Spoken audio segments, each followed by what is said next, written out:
This is a short video on the supports available to student coordinators involved in undergraduate dietetic placements.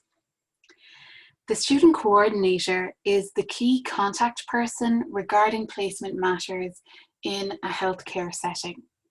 They have four main duties: to arrange induction, to take about 5 minutes every 1 to 2 weeks to check in with students and practice educators just to make sure that everything is progressing as expected, to flag any issues with student performance or progress to the college, and to record absences and sign the attendance log on the last day of placement.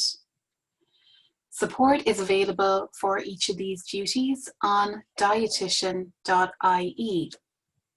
So for example, you have checklists available for induction, short guides and mapping forms available to support students and practice educators. The reasonable adjustments process is used when issues with progress are identified.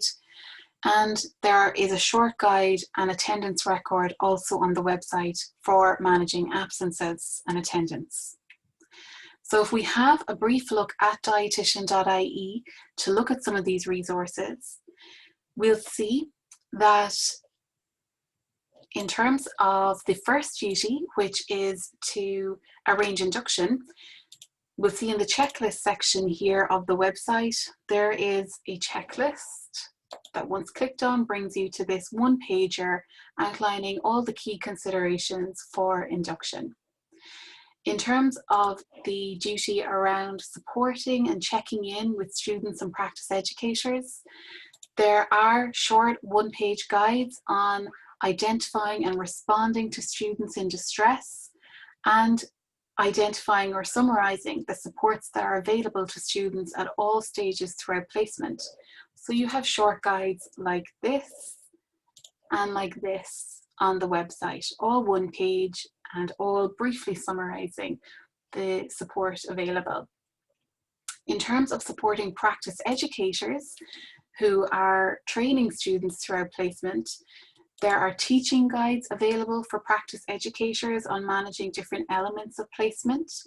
You'll also find videos on strategies to support student learning, such as this one.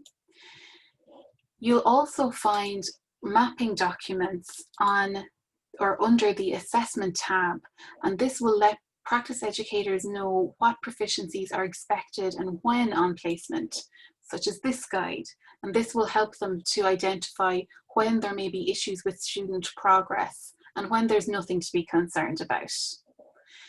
In terms of the third duty, which was to flag any issues identified with student progress, we use the reasonable adjustments process, and that has its own tab with all the information you need to manage this process with the college. So the college always supports coordinators with this process.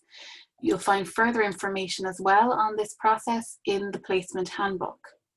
So again, simple one-page guides such as this one on managing those processes. And finally, the last duty is to record attendance. So we see here in the attendance tab, there's a short guide and a form to be completed. So this is just simply the short guide. And this is the form here that you complete on the last day of placement and that you sign with the student. Those are the supports available for student coordinators. But of course, if there are any questions at any stage, please don't hesitate to contact us here in the department. Thanks very much for listening.